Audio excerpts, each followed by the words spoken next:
Good day to everyone, and welcome to my oral communication series. And I'm Eliza Onei, and I'm on STEM 11B. And today we will interview a STEM professional. His name is Jonathan Abuan, a medical technologist and specialized training in cardiovascular perfusionist in Philippine Heart Center, and he trained for 1 year, and he is now 18 years in practice. So today, we will see what is it like to be a medical technologist and as a perfusionist. So here are the questions. How did you become interested in this field? When I was just starting way back as early as 2002, we are only few in numbers with this profession, so it's a privilege to become a member of this team. So it's interesting because you're only few in numbers. To be exact, we are just only 10 in the team. So what were the challenges in achieving and taking this course? The challenges, since you are doing a cardiovascular procedure, you will work together with those non-cardiovascular surgeon, anesthesiologists. So it's very important that you are competent with what you are doing. So what kind of education, training, or background does your job require? I am a graduate of a medical technologist, but the challenge here in our country, we still don't have a university that will cater perfusion school. So if you want to become a perfusionist, you need to go to other countries. Just like in the US, you need to take a 2-year course. In Australia, it's also a 2-year course, and also in the UK, it's a 2-year course. But since we are only few in numbers in the Philippines, we are just being trained by our senior perfusionists, and also we are being also exposed in other countries. Just in my experience, I also went in Australia, in the US, in order to get this competency that I need. So what skills and abilities and personal attributes are essential in success in your field? Whatever field that you are choosing, what is important is you need to be focused on what you are doing. So that is the vital, important keys. Focus is important. So your profession is, you say you have a lot, you're only a few, but not a lot. It's unique and rare. So what exactly is a perfusionist? When you say a perfusionist or a cardiovascular perfusionist, we are a healthcare professional wherein we are manipulating or operating what we call a heart and lung machine. A heart and lung machine is a temporary machine that will replace the function of the heart and the lung during the procedure. So it is very important that you master the circuitry and also all the principles in order to achieve a successful procedure. So what are your main responsibilities as a perfusionist? My main responsibility, while the surgeon is doing the surgical correction for a patient, the perfusionist will temporarily replace the function of the heart and the lung. We are also preparing what we call the cardioplegia solution.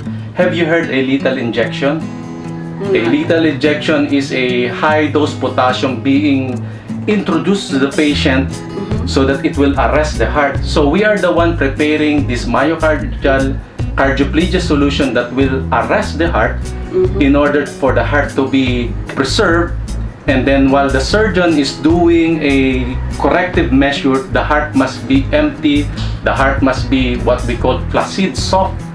It will stop its function. Then after the procedure, we will resume the function of the cardiovascular system. So you are resuming, or you are the alternate. Technically, what is the function of the heart? What is the function of the lung? The function of the heart. That's the work of the perfusionist. It will go to our machine. So the function of your lungs is to give oxygenation and to remove those excess carbon dioxide. The function of the heart is to continuously ensure the flow of the blood to your entire system. That is the work of the heart and lung machine. So in short terms, what can you enlighten us about in the simplest terms, can you enlighten about your work description? Short terms. Short terms, as a perfusionist, we are preparing for a circuitry. In a heart-lung machine. We are preparing a what we call cardioplegia solution that will give to the patient.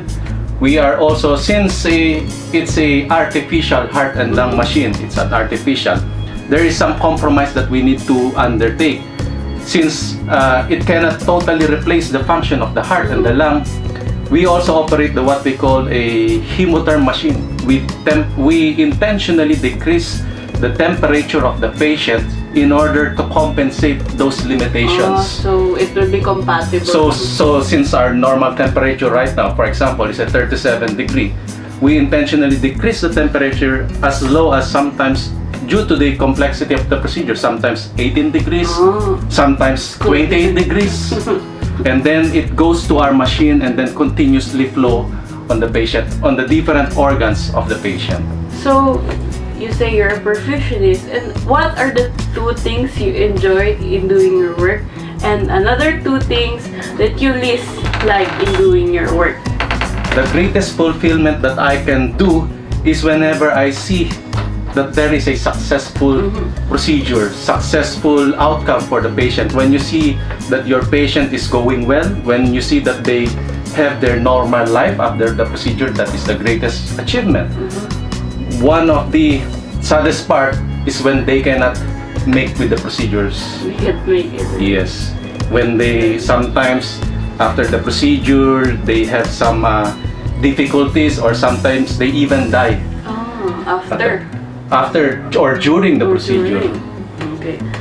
So, what are the things that we still don't know about your job, or the difference? When you hear we are familiar with the procedure sometimes. When you heard the patient need to undergo a bypass procedure, bypass. that is technically the work of the perfusionist. You bypass the heart and the lung of the patient while the surgeon do the surgery. We are called the unsung hero of the cardiopulmonary bypass So it's not always team. the surgeon doing What they know, it is the work of the what we call the cardiologist, the surgeon, the anesthesiologist. The perfusionist is always being sidelined, and they do not know that is the work of the perfusionist, the bypass itself. Here, what can you advise to some who is aspiring in the medical line? What can you advise to us? What can I advise? Just enjoy what you are doing. Just enjoy what you're doing. And whenever you are going to choose a career path, always look that it will be a blessing for other people. Okay. So thank you for listening, and hope you have learned something about a perfusionist. Please don't forget to like, share, and subscribe. Bye-bye! Bye-bye!